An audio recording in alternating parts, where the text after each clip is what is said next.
Nu, brīnišķīgi, vienkārši viņi ir, ak Dievs, viņi ir tik naiva, bet labā nozīmē. Tas nav kā naivums, ja primitīvisms, bet jā, tas pelnīt citu.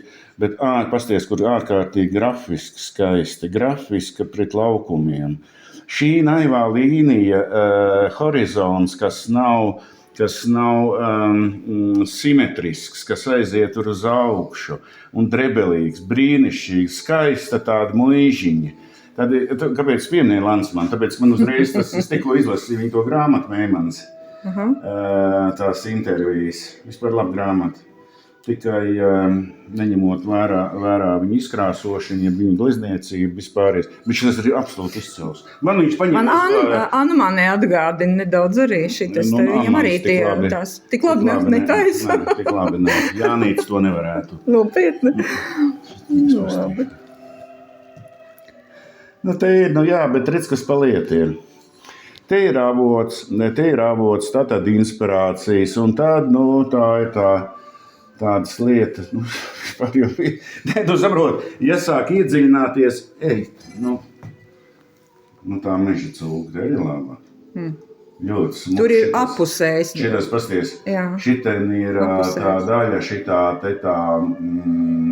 ievada daļa ar to grafisko, un atkal cik smuki tā aizmugures plāns ielikts tādā atkal ritmiskā grafikā. Vispār tas ir baigi.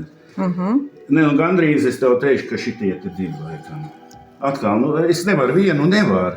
Nevajag izvēlēties, vajag vienkārši saballēt, var tā teikt. Viss, saliekam balles un tā. Jo redzi, šeitien patiešām es pieņemu, ka tas patiešām ir tīrs uztveres avots. Tas baigs smukais. Man prieks dzirdēt no tāda meistara bērnu. Iedomājies, cik ārkārtīgi jūtelīgi. Pasties, ko viņš tev izdara. Cik skaistu tādu motīvu, tādu detālu ielaiž. Super. Un tas ir arī jāuztver. Tas ir īstenībā arī jāuztver. Šitas ir nenoliedzam favorīts, ja? Tas ir favorīts. Okay. Vismaz man. Pēc tam jūs apstīties un noliedzat manu teikto, bet es